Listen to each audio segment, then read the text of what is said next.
faut-il vraiment emmailloter son bébé? Commençons par le pourquoi.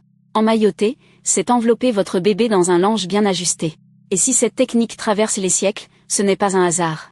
Elle recrée la sensation rassurante du ventre maternel, où bébé se sentait contenu et au chaud. Surtout, elle limite le réflexe de sursaut, ces petits mouvements brusques qui le réveillent en pleine nuit. Résultat. Beaucoup de nourrissons pleurent moins et s'endorment plus sereinement. Mais attention, tout l'enjeu est de le faire correctement, car un mauvais emmaillotage peut être dangereux. Première règle d'or. Utilisez un tissu léger et respirant, comme un linge en coton. Enveloppez le haut du corps de façon bien ajustée, mais laissez toujours ses hanches et ses jambes libres de bouger, repliées comme une petite grenouille.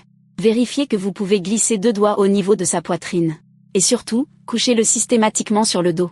Ce point des jambes est absolument essentiel. Un bébé dont les jambes sont serrées et tendues bien droites risque un problème de développement des hanches, ce qu'on appelle la dysplasie. À l'inverse, des jambes laissées libres, qui peuvent se replier naturellement, protègent ses articulations. La différence entre un bon et un mauvais emmaillotage tient donc beaucoup à cette liberté du bas du corps. Au-delà des hanches, gardez en tête les autres pièges. Le premier, c'est la surchauffe. Un bébé trop couvert transpire, et c'est un facteur de risque pour son sommeil. Habillez-le légèrement en dessous, et visez une chambre autour de 18 à 20 degrés. Le deuxième danger, c'est de le coucher sur le ventre une fois emmailloté. C'est formellement déconseillé. Enfin, un tissu trop lâche qui se défait peut remonter sur son visage. Et jusqu'à quand peut-on emmailloter?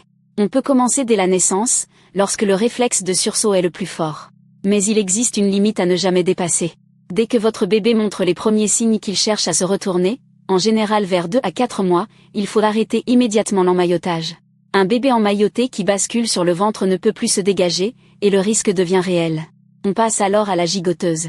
D'ailleurs, beaucoup de parents préfèrent aujourd'hui la gigoteuse, et c'est une excellente alternative, souvent plus simple et plus sûre dans la durée. Voici comment les deux se comparent. L'emmaillotage convient surtout au tout premier mois, bras serrés, et doit s'arrêter dès que bébé se retourne. La gigoteuse, elle, laisse les bras libres, s'utilise dès la naissance, et reste sans danger quand bébé commence à bouger. À vous de choisir ce qui convient le mieux à votre enfant. Alors, faut-il vraiment emmailloter? La réponse honnête, c'est non. Ce n'est pas une obligation. C'est une aide précieuse pour certains bébés agités des premières semaines, à condition de bien laisser les jambes libres, de toujours coucher sur le dos, et de s'arrêter dès les premiers retournements. Mais si votre bébé dort bien sans, une simple gigoteuse fera parfaitement l'affaire. Faites confiance à votre ressenti, et au moindre doute, demandez conseil à votre sage-femme ou à votre pédiatre. Et vous, avez-vous emmailloté votre bébé, ou préférez la gigoteuse? Dites-moi tout en commentaire, vos expériences aident énormément les futurs parents. Et si cette vidéo vous a éclairé, abonnez-vous à la Maman Parfaite pour ne manquer aucun conseil. Je vous dis à très vite.